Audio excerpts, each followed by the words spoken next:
When the price exceeds value, people don't buy. Your job is to make sure that you educate people on your process. You educate people on the right way to do it versus the wrong way to do it. And you have to believe in yourself and in your business enough to be able to say, look, yes, I'm charging you more than Chuck in the truck is, for sure. But you go with him, there's a lot of risk involved because he may not be around a year from now, but we'll be here to take care of you.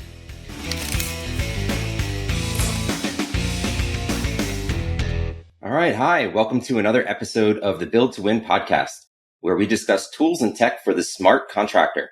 I'm your co-host, Jonathan Weinberg, founder and CEO of Builder Prime. I'm here as always with my co-host, John Kolbaska, owner and visionary of Windows and Doors by the Men with Tools. And today we have a very special guest that we are super excited to speak with, Brian Kaskavalciyan of the Wealthy Contractor and Profit Masters. Brian, welcome. Thanks for having me, guys. So exciting to be here. Two of my favorite people, John and Jonathan. John and Jonathan, yes. Yeah, we have a I'm John and I'm John too thing going. So not many people will get that, but the John and John show. Yeah. Hilarious. So Brian, just to give the audience a little bit of a background on yourself and your experience, can you just give a little bit of an overview and tell us your background here? And do you want the quick down and dirty? Do you want the 18-minute version, or do you want the in-between version? Mm-hmm. Yeah, maybe. You don't want that. Trust me, you don't want the 18-minute version. Maybe not the 18-minute. Yeah. Well, I'll go back to how I got introduced to this home improvement field. So when I was in school, I started to work for at the time, a friend of mine's family was in the kitchen and bath and remodeling business. And I ended up at 21 years old, going and being a full-time designer was what my title was, but really what I was a commissioned salesperson selling high-end kitchens and bathrooms. I was telling somebody the other day, get this, guys, 1989, I'm 21 years old. I don't know nothing. I had worked in a restaurant for 5 years. And so I start to do this, high-end kitchen and bath thing. I didn't know nothing about sales, nothing. Okay. So I go into this 1989. I'm selling kitchens and bathrooms at like $40,000, $50,000, $60,000, $100,000. I can't imagine how these people that were my age that I am today, sitting down with this 21-year-old that knew nothing and is spending 60 grand with them on a bathroom. But that's how I started. And I did that for a few years. And that kind of introduced me to the trades. And then when I finally got out of school, so I would do that during the day. And then at night, I would go to school. I'd leave around 5:30, and then I would go and do my classes. Horrible student. I even dropped out at one point thinking, I don't need this. And I'm like, crap. I went back and I got the piece of paper, but it took me another like 3 or 4 years while I'm doing that full time and then going to school at night. When I graduated, I wanted to open, I don't know if Kolbaska, I don't know if I've ever told you this, but I was actually thinking about opening a chicken restaurant. Like back at the time, like rotisserie chicken was like a big thing. It was starting to come out. And so I wanted to open a chicken place, but I didn't have any money. And I had a little bit of money, but I didn't really have any money. And so I'm like, well, what do you do when you don't have any money? You go into a trade business. And so I found this like franchise where I knew a little bit about carpet cleaning because we had a friend that had a carpet cleaning business, but I didn't know anything about like carpet dyeing and carpet restoration. So I saw this franchise opportunity and I got involved in that. Slowly, I started to build that. I started to, I got myself out of the truck, which was like the biggest thing you could do is get yourself out of the truck because people would get stuck. Like the friend that we had that was in the business, after all of these years, he'd still out there every day cleaning carpets. And I didn't want to be a carpet cleaner. I wanted to build a business.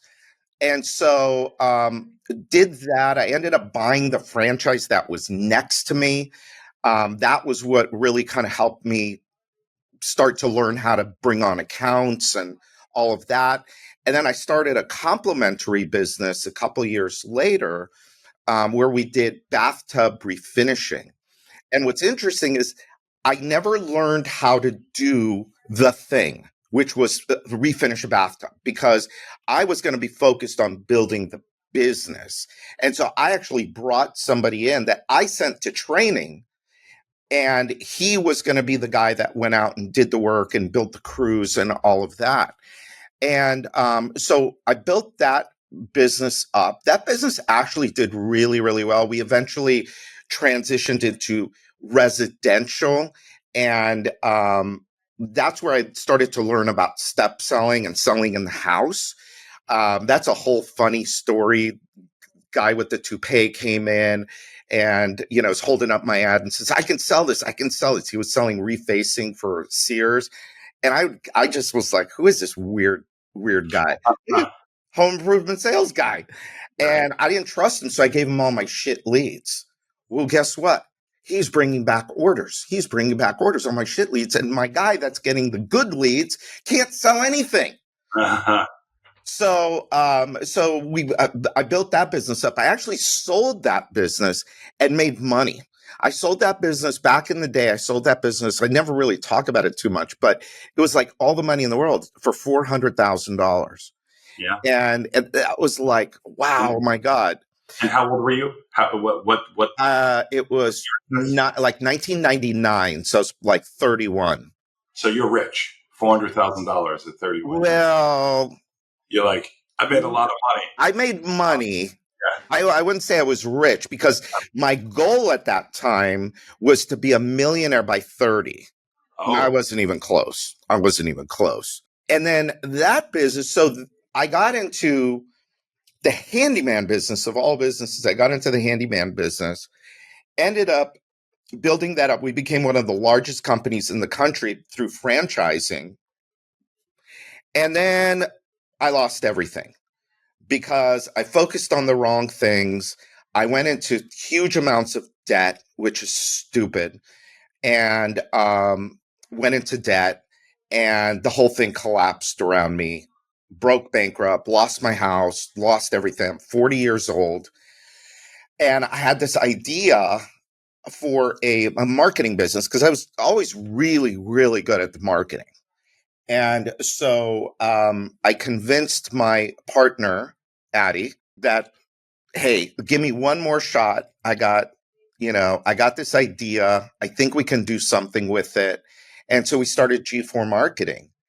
And, we were out there for years and speaking and sharing the stories and, telling people, hey, you got to take care of your customer. You got to take care of your customer. And back then, it was not nobody wanted to spend money on their customers. I mean, still people kind of don't want to now, but they get that they have to, because repeat, referral, reviews are such a big part of life today in any successful business. Well, back in 2009 and 2010, that it wasn't talked about as much. And so we grew that, met great people like Kolbaska, just amazing people. And we got to go behind the scenes. And I was so curious about what would make somebody, a Brian Elias, let's say, 1-800-Hanson's, growing a 60, 70, $80 million company, and what was keeping other people stuck. And so I started to do some work on the back end, with Wealthy Contractor and the podcast. And Brian Elias was the first guy I called. I said, hey, look, I got this idea, thinking about doing a podcast. I don't know if anybody's going to be listening or interested. And he's like, Brian, sure, whatever you want to do, Brian, of course, let's do it. He's cool. He's pretty cool as hell, And so he was my first guest. We started the podcast, and then we started Accelerate Live,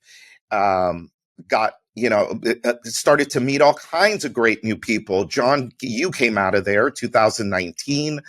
And then, so we sold G4 last year to a great group. We're still involved. We're still investors in the business. And my focus is on Wealthy Contractor and helping companies be more successful, be wealthier, and use their business for what it's really intended for, and that's for freedom. And so that's kind of my story. Hopefully that was not too long and too boring, but that's the medium version of the story. Now our listeners see why we brought you on. Like you mentioned, I had met you in 2019. I was an $800,000 company at the revenue level. I mean, I didn't know any of this stuff, and I went to the first Accelerate event that I had attended, and I got to meet a bunch of people that were doing, 2 million, 10, 20. And, it just got me to think differently. You talked a lot about the mindset and stuff like that. And, now I'm on my way, but I'm one of how many students do you have, Brian? Students? Mastermind students. Yeah. I mean, you have a mastermind group. I mean, you've got quite a few people that you work with. Yeah. It's a good number. Maybe not enough. We need to get the message out to more and more people. Set your business up to deliver to you success, wealth, freedom, whatever all of that means to you. But yeah, 2019, that was a good Accelerate too. Great Accelerate. Yeah. It's different now. I mean, today it's such a big event. Back then it was still, it was a good sized, manageable event. Now it's a beast. But Jonathan came out of that event too. Yeah. Oh, really?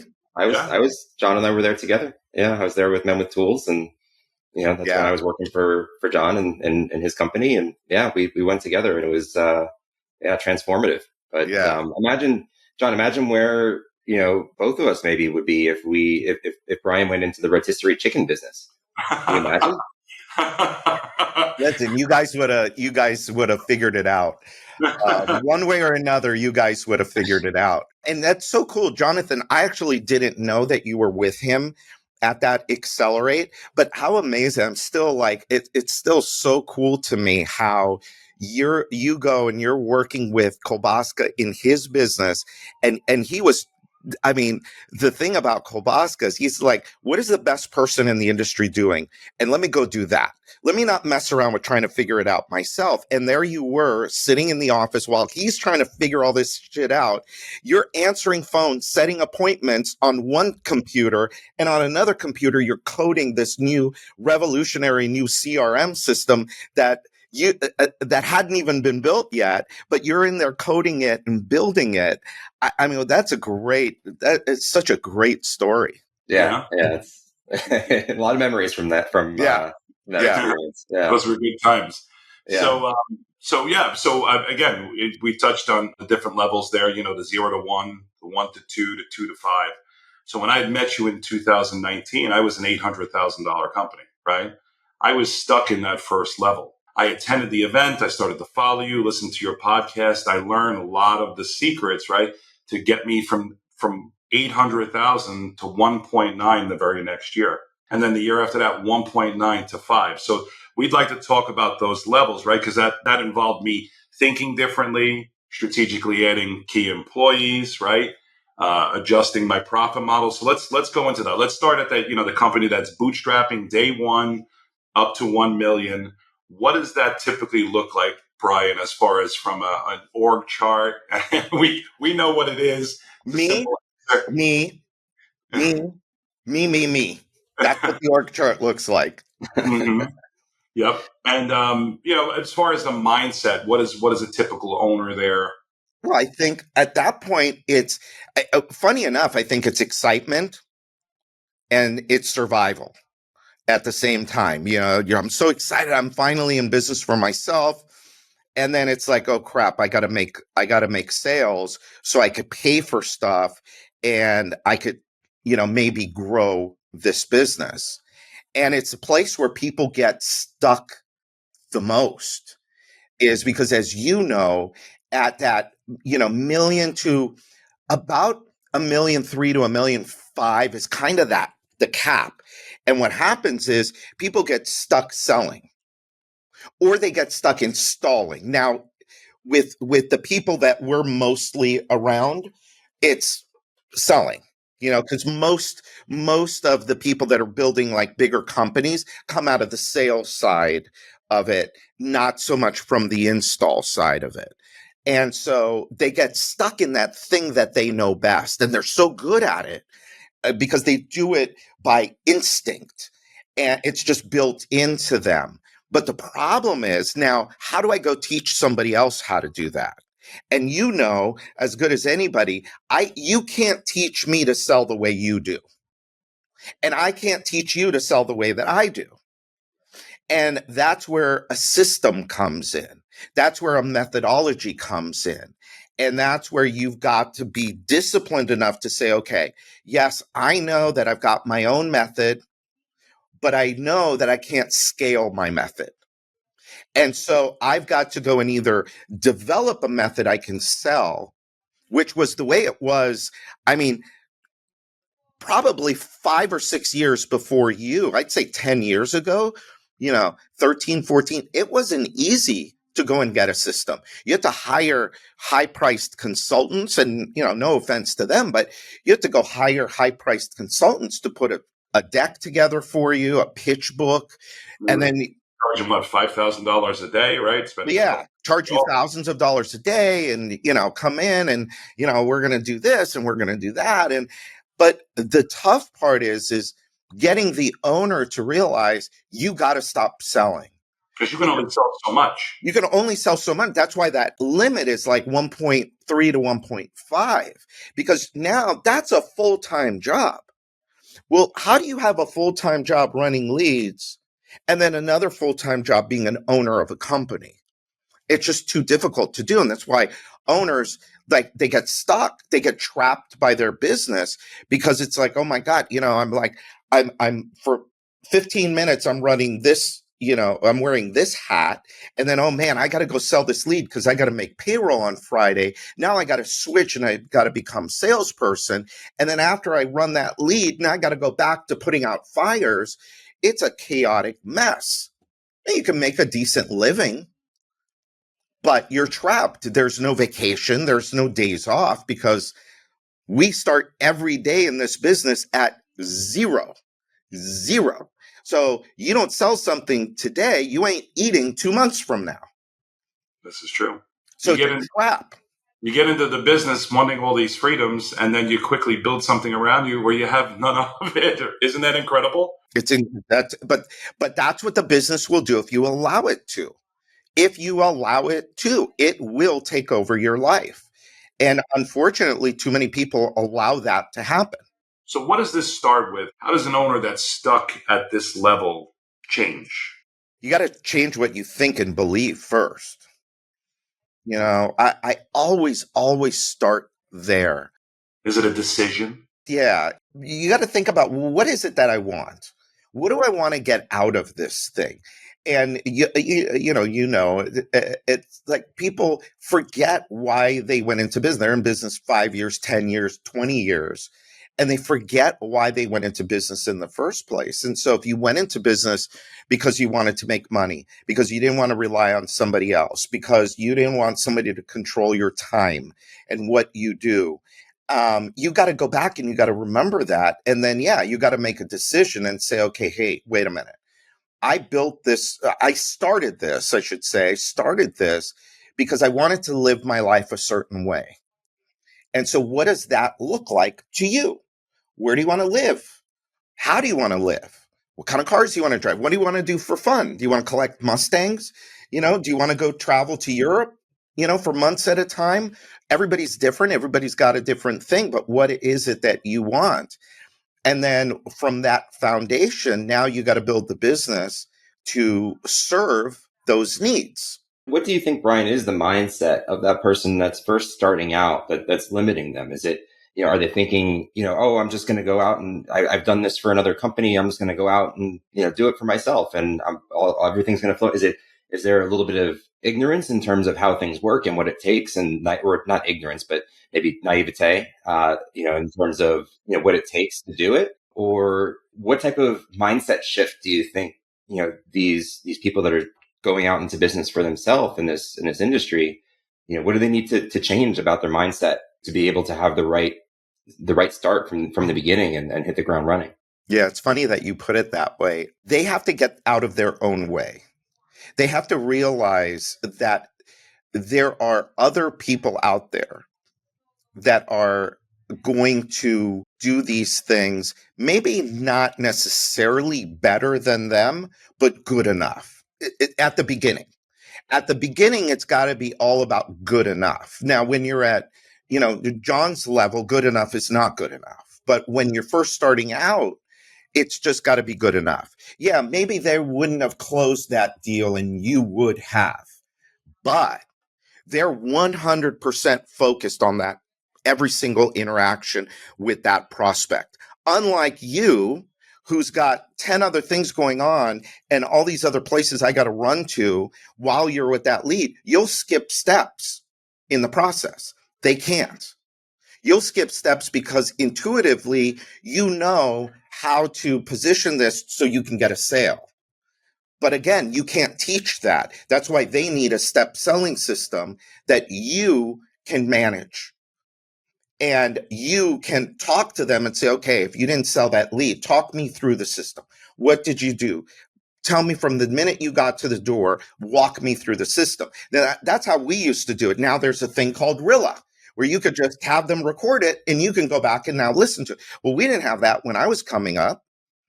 We just got that recently. So how did you do that? Well, you had to run leads with them, or you have to ask them, hey, walk me through it. And so the mindset there is that I need to stop doing certain things in my business so that I can focus on doing the right things, which is bringing leads, managing the P&L, and determining where are we going to go? What does this business look like 6 months from now, a year from now, 3 years from now? Reverse engineering, right? So, yeah. Well, that's a big part of it in your planning is to start thinking about, that's when you want to start to think about, okay, well, how much money do I want to make in this business? And people come in thinking, I'm going to make $1 million a year. Okay, great. Do you know what that looks like? Do you know what your business needs to look like in order for you to make $1 million? No, but if I go sell 10 million, I'm bound to make $1 million, right? Well, not necessarily. Not necessarily. And it's not easy to build a $10 million business. In fact, if you look at statistics, only about 4% of businesses will ever get to $1 million in sales. Now you add that hurdle of getting to 10 million. Now you're in the 1% of business. So 1 out of 100 businesses maybe will get to 10 million or more in sales. So that's not the answer. The answer is not just let's just go out and sell and eventually we'll make money. No, it's figure out how much money do you want to make and then reverse engineer that to see, because this business is very formulaic. Very formulaic. You guys know this. Mm-hmm. There's a formula to this business. It's like Mark Curry says, right? It's not rocket science. It's not rocket science, right? Rocket scientist. Yeah. It's hilarious. Now, it's not easy to pull off. It's simple, but it's not easy to pull off. But you got to be, it's like, why are you doing this? Why do you want to make $1 million a year? And when we say make $1 million, why do you want to make 500,000? Why do you want to make 500,000? It doesn't matter. I don't care what the number is. As long as somebody's got a number and they can tell me, okay, this is what it's going to do for my life. Great. We'll go build a business around that. But why the number, right? Just don't pick a number. That's right. Why? No, I want to know what you're going to do with the money and how that's going to impact your life. Mm-hmm. Yes. So, Brian, how do you like to tell people in terms of thinking about profit, right? Because I know that's a huge part of it. You said make $1 million, right? That make $1 million means profit. It doesn't mean $1 million in sales. And if you make $2 million in sales, you're not going to necessarily take $1 million out in profit. That's not going to happen. So how do you like to think about profit, and when do you start thinking about that? That's the question. Yeah. When do you start, Brian, thinking about profitability? Day one. There you go. You want to hear a funny story? So last year at this event that we were just at, Top 500, I'm on one of the panels And there are these guys in the audience. I don't want to say too much about them, but at the time, I think they were at about 12 to 15 million in revenue.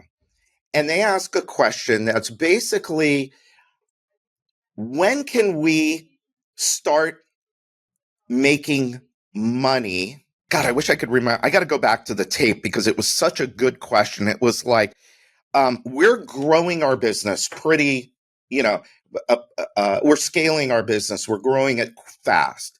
When do we start to focus on profitability? When do we start thinking about profitability? So basically what the question was we're not making any money right now. We're sacrificing making money for growth.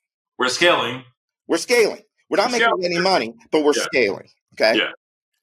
And I grabbed the microphone and their question was, how long? And my answer to them was 15 minutes. 15 minutes. 14 minutes is for you to go through all of the mental gymnastics that you're going to have to go through to unwind all that bullshit that's going on in your head about how you can't make money while you're growing your business. Okay. So I'll give you 14 minutes to go through that. And I'll give you 1 minute to make the decision that we're not going to grow anymore until we're making money. We start making money. 3 days ago, they come up to me and we start talking, and guess where they're at now? They're at 18% net in 1 year. And they're going to do 20 million in sales. There you go. Because they're focused on profitability, because they got rid of the stupid mindset of we're going to give up profitability for growth. We're going to dump it all back. Who says you have to give up profitability for growth? Who told you that? I was there with you last year, Top 5. Yes, you were there. You were in the room when that happened. I remember the question. Yeah. It's a bathroom company, right? Yeah. Let's not go. Yeah. But yeah, I remember. Yes.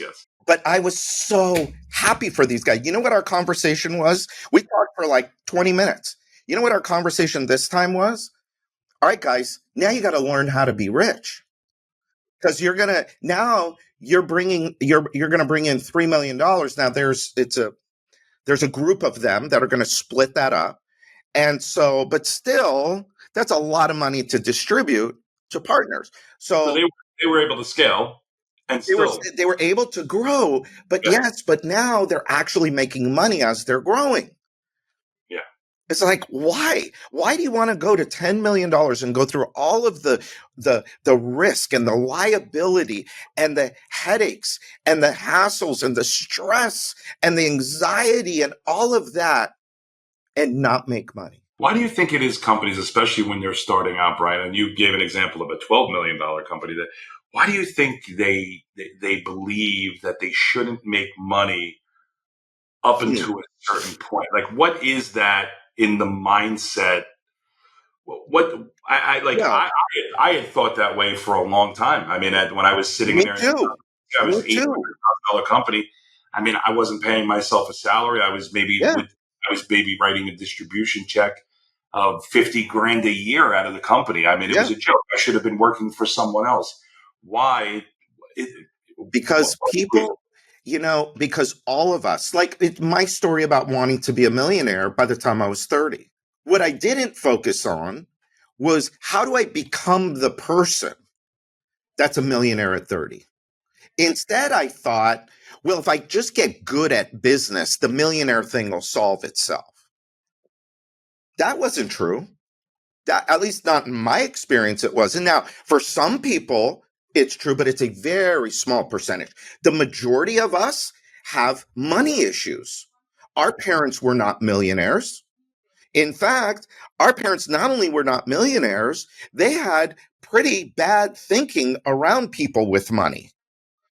My mentor, Dan Kennedy, says, well, what did you hear growing up at the top of the stairs? What did your parents talk about? Did they talk about abundance or did they talk about lack? Did they talk about how amazing life is and how they're dreaming about doing this and they're doing that and here's our plan and here's how we're going to get there? Or were they talking about, oh shit, how are we going to pay this bill? And all these, how are we going to get these kids to college? And how are we going to do this? And how are we going to do that? You got to focus on yourself. The only way, like with these guys, it was so funny. Like it's not funny, but it's for lack of a better word, but it's like, guys, one of them's 40 years old. They are super smart guys. Super smart. Yeah, super smart.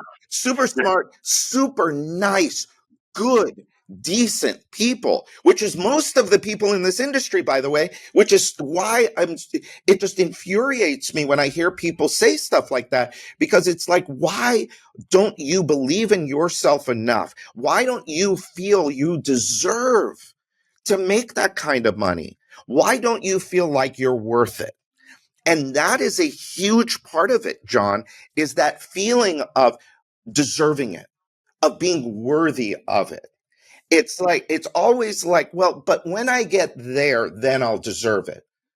But what about the 300 customers that you took care of this year, that most all of them left you a great review, said that working with your company was an awesome experience?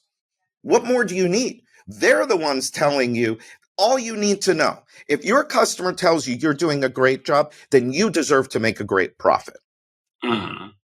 But we don't think that way. Do you think contractors starting out are scared to charge a certain price? Absolutely. They'll price themselves out of and I'm going to use it in quotes, the market, right? Yeah. Like, absolutely. I mean, look. A standard price, right, that everybody has to charge. Is that the what the hardest conversations that I used to have before COVID were price increase conversations. Those were the hardest conversations to have with anybody, okay, except the few that got it and understood it. Since COVID, now it's the whole deserving and worthy thing. Because they've gotten past we got to raise prices just because they had no choice. They had no choice. Material costs were going up, labor costs, everything has gone up significantly. And so they understand, okay, we got to be higher priced. But what they don't understand is, how does that translate to the bottom line? How does that work within my P&L, my balance sheet, my financial management system in order for me to make a profit? That's the part that they don't understand now. And if they're scared about pricing themselves out of the market, right? I mean, basically what that says is they're scared of competitors, right? So I'm going to be higher than the next guy, or, somebody else is going to come in and be lower. And that's why I'm going to lose the job, because they're going to be lower. But there's something wrong with that mentality Very as well, right? Yeah. And it's, one of my favorite things that John Anglis talks about all the time is, if you're going to sell, $1,000, whatever it is, you got to tell a $2,000 story, right? That's right. And just because you are maybe smaller than the next guy, right, doesn't mean that you can't tell a better story and offer a service that resonates with a customer, right, more so than the big guy that you're maybe up against, maybe not up against. Yeah. Anglis says when the value exceeds the price, people buy. That's it. Yeah. When the price exceeds value, people don't buy. And so your job is to make sure that you educate people on your process. You educate people on the right way to do it versus the wrong way to do it. And you have to believe in yourself and in your business enough to be able to say, look, yes, I'm charging you more than Chuck in the truck is, for sure. But you go with him, there's a lot of risk involved, because he may not be around a year from now, but we'll be here. We'll be here to take care of you. Yeah. I talk to my sales reps about that all the time. When value exceeds price, you have a sale. But we've added a word, we call it perceived value, right? Because you're selling, right? You can believe in it, but you have to transfer that value to the customer, right? Yeah, so it's absolutely right. Yep. The way you present. So how does the customer perceive what you're demonstrating? It's perceived value. So we've broken it down a little further, and it's really successful. But again, there's I think what most contractors don't know, and maybe some even larger contractors, especially the smaller ones, is there is no market rate, right? Your pricing needs to be based on your expenses, right? And what you're based around a profit model, right? Of what you want to net after you add up all of your expenses, material, labor, commission, marketing, and all your fixed stuff, and something left over. And you can put 1,000 companies in a room, and no one company is going to have the same expenses, right? So there is no standard pricing or market, correct? That's right. Yeah, it's absolutely right. I mean, look, it's so funny. There's this company out there, big company called Power Home Remodeling, right? So you use them as an example. You talk to roofers. How much do you charge? Oh, we're 400 a square. 400 a square. Are you making any money? You already know they're not making any money. But they're like, oh, I can't charge any more than that. I go, have you heard of a company called Power Home Remodeling? Yeah. You know how much they charge for a roof? Now, I don't know what it is today, but it was over 1,000 a square. Over 1,000 a square. I heard it's 12 to 1,400 Yeah, today. 12 to 1,400. Okay. So you're telling me that company, who, by the way, is going to do $2 billion this year, you're telling me that prices are too high when you got a company that's doing $2 billion is charging 3 times what you are, and that your price is too high? No, your thinking is what the problem is. What you believe is what the problem is. You don't believe enough in yourself to charge the right amount of money. If you're selling a commodity, which roofing is a commodity, forget it. You're done. You're finished. But if you're selling, I have a roofing system, I have a great warranty, I have great people, we're going to show up on time, we're going to be clean, we're going to leave your house better than when we found it. There aren't going to be nails in your front yard, so when your 2-year-old is out running around in the yard, they're going to step on a nail. If you're not presenting every little thing that you show them like perceived value is, oh, these people thought about my 2-year-old. They're not going to leave any nails out there. In fact, they've got this lawnmower looking thing that's a magnet that they're going to run my whole backyard around, and they're going to make sure they pick up every little extra piece of metal.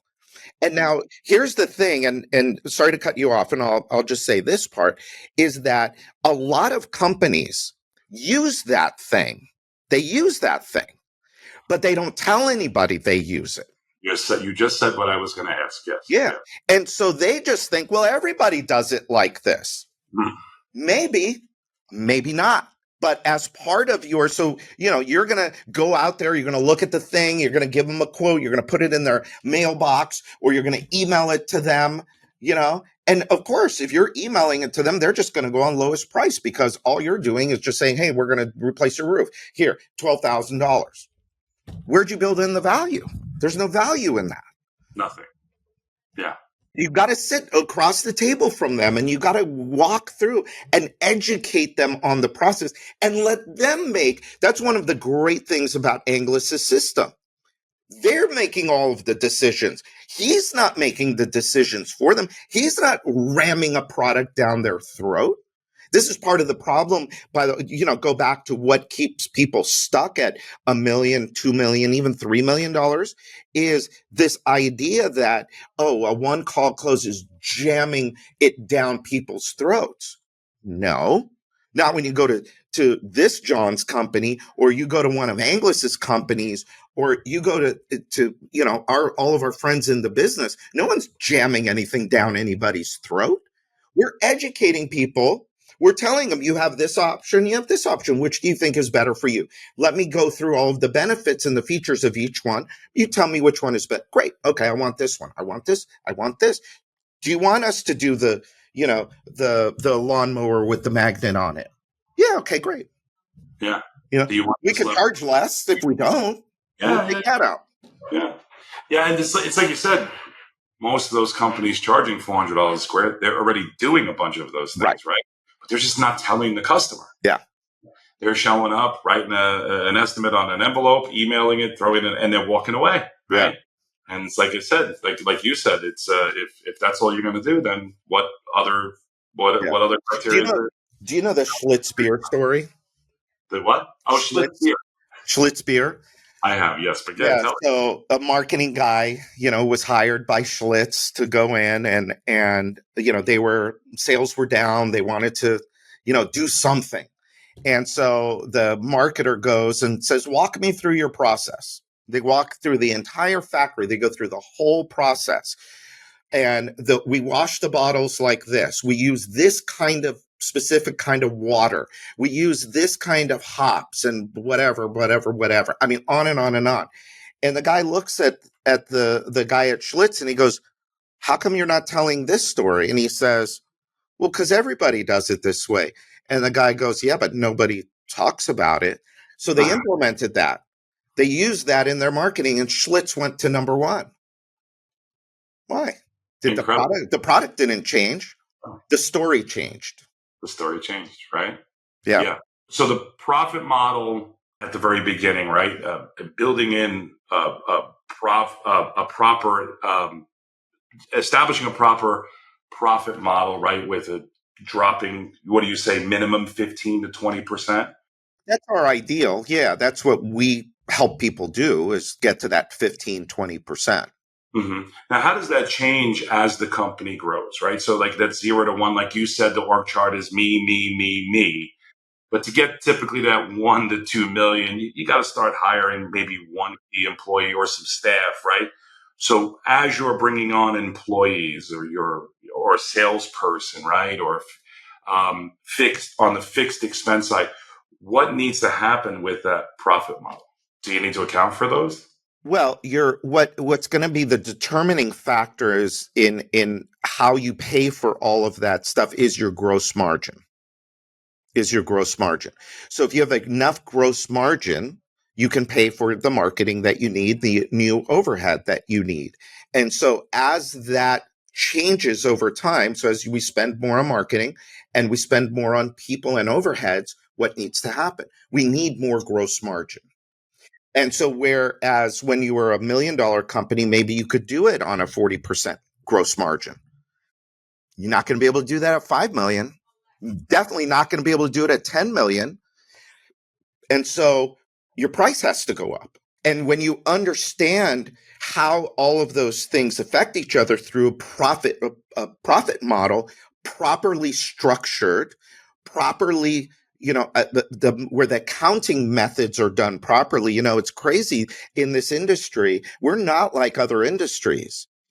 And yet 75% of people are on cash-based accounting. You can't do cash-based accounting in this business and get any accurate data. Now, if you want accurate data, you have to do accrual accounting. And yet people don't understand this. And it's not their fault. Nobody taught them. I asked it at the top 500 the other day. There's, 200 people in the room. How many people were taught how to make money in this business? Raise hands. Like one hand went up out of 200 people. Nobody teaches anybody how to make money in this business. And so you have to, as the business owner, you got to go figure that out.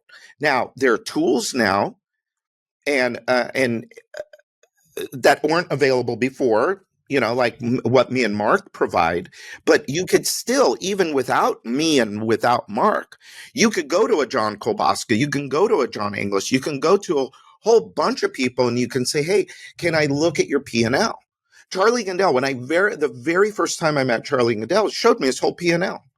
Here's how I budget.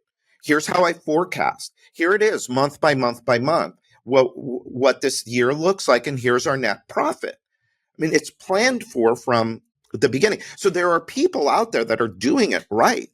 And the problem is what happens with a lot of people is they get so enamored with sales that they don't even ask about profitability. And so there was somebody years ago, I'll never forget this, at Top 500, goes up on stage. This is pretty common, but goes up on stage and talks about the hockey stick. We went from a few million, whatever it was in revenue, to $150 million. Well, everybody corners this guy out in the hallway. Everybody's like, it turns out that his office was visited by God knows how many people after that event. And yet nobody thought to ask, well, tell me how much money you made on that 150 million. What I didn't know until years later was that they actually lost $13 million on that 150. So so people are so enamored with the sales, the top line, that they don't even think about, well, they must be making money, so they must know what they're talking about. No, they don't. Ask them. They'll tell you. They were out of business, right? No, they sold. They sold. They found somebody to buy them, or they found somebody to buy them. Yeah. They used to tell you all the time, right? Revenue for vanity, profit for sanity. Yeah. Right? I got that from the late Rick Grosso. Yeah, I mean,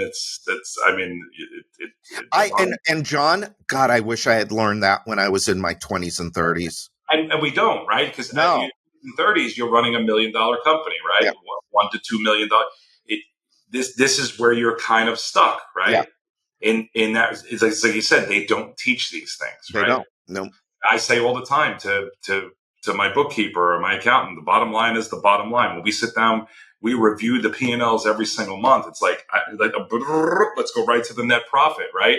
If it's there, and then I go through each chart, and I take a look. So I have a model that's built out, a formula. And if something's off, I know how to turn the dials to adjust things and stuff like. But so it sounds like you should be reviewing, even at the very beginning. You should have somebody at least doing bookkeeping for you on a monthly basis. You shouldn't be taking your receipts and handing it to the accountant at the end of the year, correct? God, no. Look, if you're going to be in business, your ultimate scorecard is your P&L. There you go. And so don't you think you should understand a P&L? Don't you think you should understand a balance sheet? Don't you think you should understand how money is made in the whatever business you are in? And how many new contractors do know how to read it? Oh, very few. Very few. And again, listen, I'm not judging anybody here. Don't take this as judgment or criticism of anybody. The reality of it is we weren't taught how to make money. It's not your fault. I didn't know how to read a P&L until I was attending the Profit Masters workshop. I went to business school at night and hardly paid attention and barely got out, but I didn't know how to read a P&L. They don't teach that. No. You know how I learned how to do a P&L was that job that I had was because my commissions were based entirely on profitability. And so I had to do a P&L on every single job, what we call today job costing.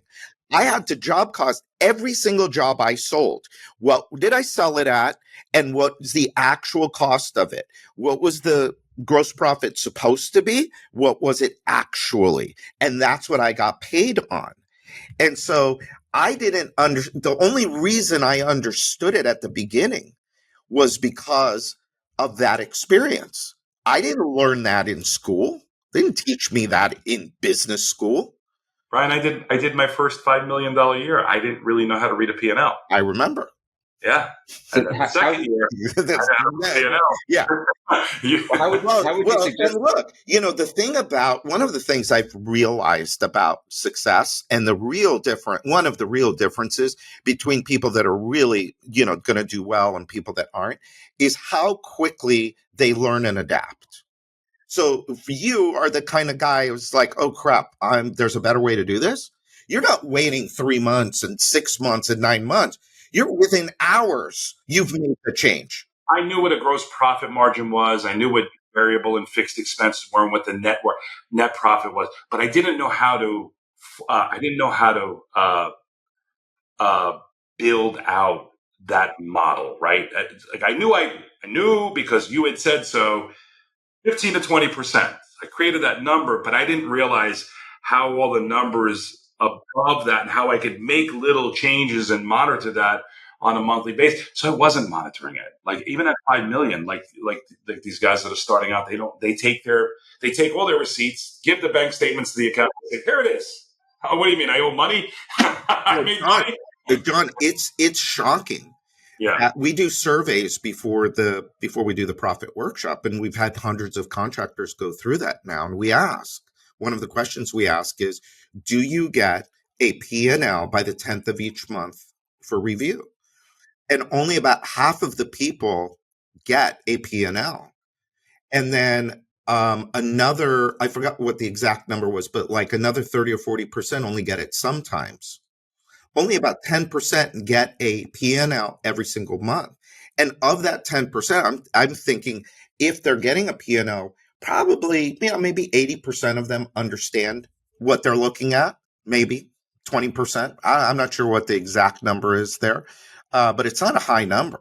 It's not a high number that understand what they're looking at and the different levers to pull. So if I've budgeted 15% for marketing and I'm coming in at 18%, well, that 3 points went directly to my bottom line. I'm doing $5 million. That's $150,000. That's gone. That I just lost. Well, when you understand your model, now you understand, okay, what are the levers? What do I need to focus on next month? So if you saw something that's off by 3 points on your P&L this month, next month, that ain't going to be off by 3 points, because that's where you're going to go in and you're going to focus on. That's how now you're going to spend your time, and you're going to go figure out, how do I get that 3 points back? Mm-hmm. Alarm bells are going off. Ooh. Exactly. For the people that aren't paying attention or are not receiving a P&L monthly, getting it sometimes maybe 3-4 times a year or none at all, or till the end of the year, they're off 3 points, 4 points this month, next month 6 points. They say, I want to make 20, but come to the end of the year, why did I only make 6%? Yeah. Why did I make 2? Why didn't I make anything? Why didn't I make anything? Yeah. How did I lose money, right? So even at the very beginning, it sounds like what you're saying is they should know how to read a P&L, right? Absolutely. A balance sheet, they should be looking at it monthly, correct? Absolutely. Yeah. And then they should be the ultimate scorecard. The ultimate scorecard. It will tell you how good a business you have and how good a business owner you are. Mm. So, John, how did you learn to read a P&L? Well, reading, listening to podcasts. I didn't go to a course or a university or study anything in accounting. It was just information that I had picked up. And ultimately, 4 years ago, I attended Brian's Profit Masters workshop with Mark Curry. And they did a deep dive into each section, how to lay out your chart of accounts, how to build a profit model, how to reverse engineer the P&L, basically, right? And it took 4 years to finally really understand. First year I went in, I knew how to do the P&L. Pretty good, right? Second year, I started to understand the balance sheet because I'm what they call a slow learner, right, Brian? Me too. It's taken a long time, but now I look at that P&L monthly and I can go right into, any line in there and go, oh, that's not right. What are we going to do to fix that, right? So we're planning, right? So I don't come to the end of the year and go, why didn't I make 20%? That's the goal, right? How did I make 11? I know if I lost 9 points, I knew about it beforehand. And you bet your ass I worked like hell to try and correct it. So talk to Brian, learn how to build and read that P&L. Make sure you're getting it every month from your accountant and reviewing that every month. That sounds like that's the key there. The key. Yeah. From a profitability standpoint. But, and again, as you're growing, right, Brian? So you mentioned, right? If you're reviewing that every single month, you'll start to see the expenses add up, right? If you're bringing on new staff, correct, you'll start to see that in the P&L, right? Which will then force you to raise your price, which will raise your gross. And look, even like Mark Curry, who the reason I went to Mark Curry 4 years ago was because here's a guy that can actually explain it, that can actually show people this is how you do it. And he has a system. Now, we took that system now and we offer it through the Profit Masters, where we'll go in and we'll do it for people. But the majority of people, they have to deal with a bookkeeper, they have to deal with an accountant. And you can give up a few points to your bottom line if you're in massive growth mode.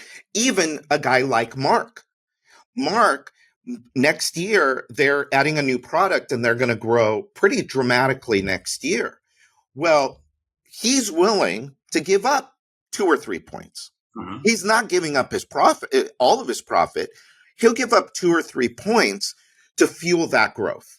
But he's planned for it. But it's planned. Exactly. It's planned month by month, quarter by quarter for the entire year.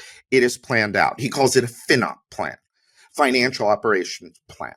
And so once you understand, okay, if I add this much marketing and I add this much overhead, here's the impact that that's going to make to my bottom line without a change in gross margin, without a change in gross margin percentage, because my marketing percentage is going to go up as it relates to sales, and so is my overhead. But if I don't adjust my gross margin, meaning give me more gross margin so I can afford that stuff so it doesn't hit the bottom line, now you're getting it. Now you're understand how all of these things relate to each other and how they affect each other.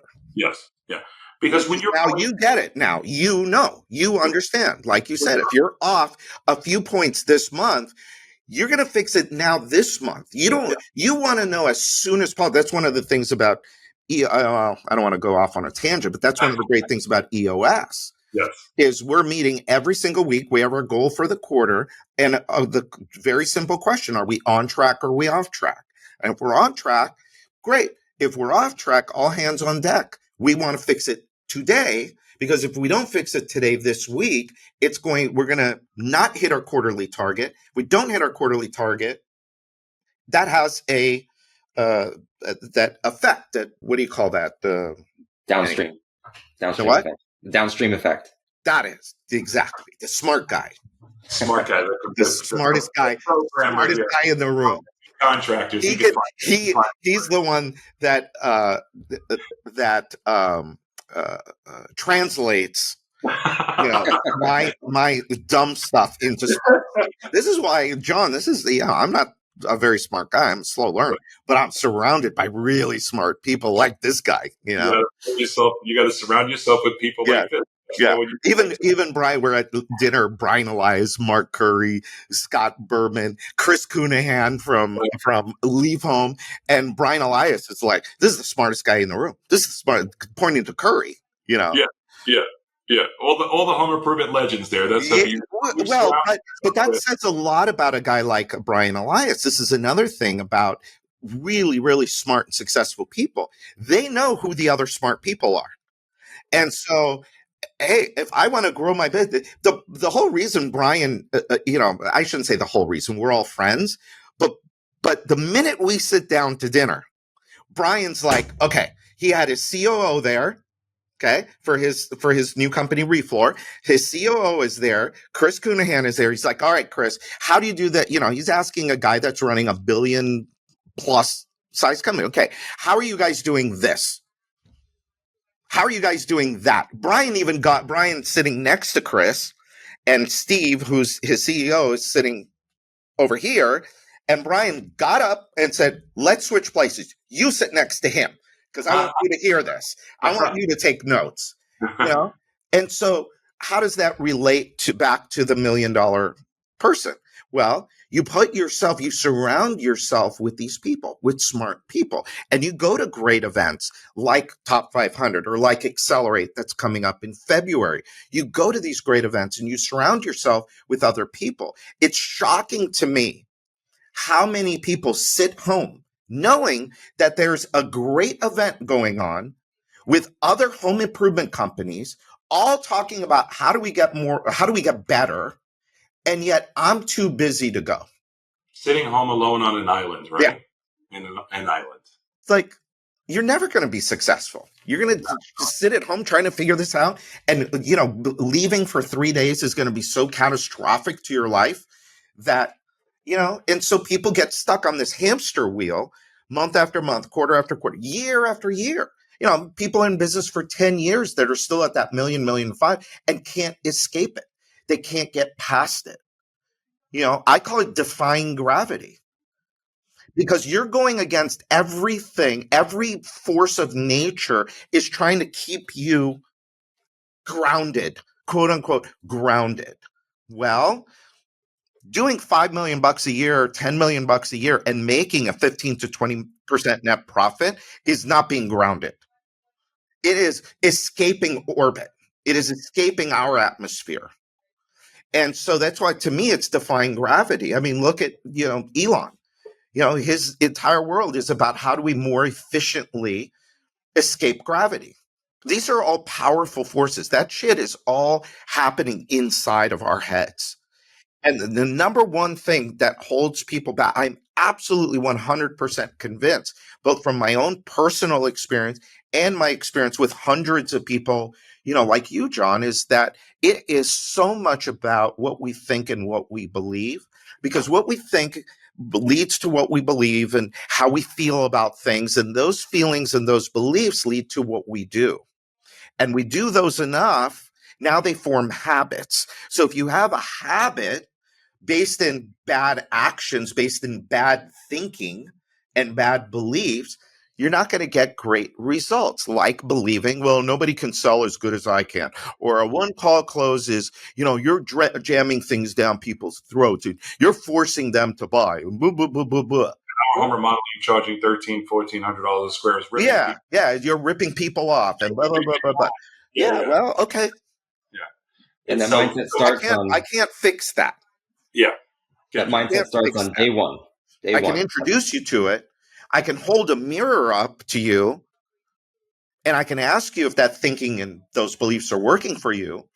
I can prove to you how there's a lot of really good and honorable and decent people in this business that wouldn't dream in a million years of ripping off a customer. Not in a million years. And yet they still believe that people that are doing a one-call close are ripping people off. Incredible. But you got to get past your own weird. So it starts with a decision. It's a lot of its mindset, profitability, correct? I mean, I don't know if you can see over Jonathan's shoulder there because it looks like our screens are condensed, but he was trying to pitch the book here, The 7 Secrets to Becoming a Wealthy Contractor. I have it back here too somewhere. There it is. There it is. So Brian, this has been awesome. I mean, just like this has been so enlightening. Hopefully, all of our listeners are really soaking this in. If anybody wants to get in touch with you or learn more about Wealthy Contractor, Accelerate Live, Profit Masters, how should they reach out? Well, they can go to thewealthycontractor.com and they'll see all of the stuff there, thewealthycontractor.com. There's also this exercise. I know, John, I know you've gone through it. It's called the 4 numbers exercise, where I essentially, and this changed my life, because I, for years and years and years, had this goal of making, and the number doesn't matter, so I'm not going to share it here because it doesn't matter. It was my income goal. I had the same goal for 20 years and it eluded me for 20 years. The closest I ever got to it was about 25% of the way there. Well, I'm 46 years old. I said, enough is enough. I'm done. I'm going to make this happen. Come hell or high water, I'm going to take everything I've ever learned and I am going to make this happen. And so I started to work on myself, and I started to convince myself that money was, I earned it, and that it was on its way to me. And part of what I did was I figured out why. Why did I want to make that particular number? So I, quote unquote, spent the money. And I broke it up into 4 buckets: lifestyle, future wealth, giving, and taxes and liabilities. And I did an exercise. And I didn't even realize what I was really doing. I was just trying to say, okay, how am I going to spend this money? And so it took me 18 months to quadruple my income. And I think it was almost entirely based on making a decision that enough is enough. I'm going to make this happen. And what's funny is I didn't even focus on the business. I focused on myself. On becoming a person that earns that much money. And so I call this exercise now, I got a really fancy name for it. You ready? There you go. The 4 numbers exercise. Okay? Because you take these 4 numbers and you add them up and you got one number. And so if anybody's interested in that, I would love to offer that. Because I think that could be and you get the worksheets. I don't charge you anything. And I walk you through the exercise and kind of the thinking that goes with it. So if you want that, you go to thewealthycontractor.com/ the number 4 numbers. Simple. 4 numbers. And we'll include the link in the description to that. Yeah. And your website and stuff like that. Yeah. Yeah. I would really love for people to start to think about what is my version of my best life? And then how do I use the business to make that happen? Because the business is a tool, it's a vehicle. And look, you got no better example than the guy on this call, John, who's I've watched over the last 5 years, just the way you've grown. Not just, I don't even look, the business is great. I think you run a hell of a business, but you just, take what you learn and you go implement it. And yeah, you tweak and you make certain things better. But what I'm really the most impressed with is what you've done to yourself, how you've become this person now. And that's really exciting because now you're using the business for what it was really intended for you to go have fun, for you to buy these cars and for you to just travel and get to do the things that you want to do with your life. And that's to me is like, this is where I think people really need to get focused on what do I really want from my life and not get so hung up on the business being like this thing that is, I got to do this and I got to do that. And no, just for the listeners, use so it for. they understand. When I met you in 2019, I was working 70, 80 hours a week, making very little money. Today, I sit here, I make a decent living. I get to travel. I get to surround myself with the people like Brian and Jonathan here that I love and respect. And I work on average, Brian, 8 to 10 hours a week. Yeah. I've not only surrounded myself with great people outside of the business, I surrounded myself with great people inside of the business too. Right. Because when you become the best version of you, now all of a sudden you become attractive to other people that want to be the best version of themselves, that want to be better.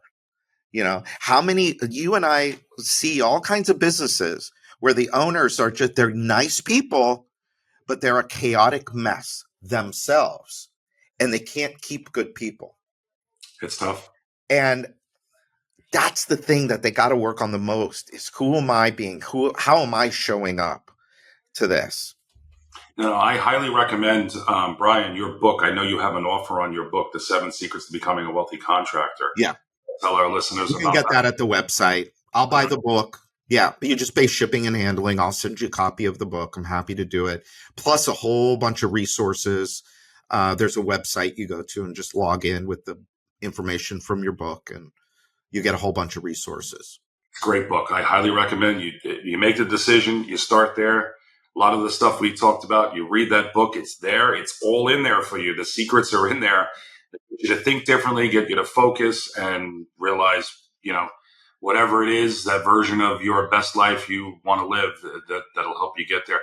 Brian, we wanted to talk about so much more today. Org charts and marketing departments and sales departments and how they scale up. We kind of got stuck on profitability and mindset, which is great because that's your specialty. None of the other stuff matters.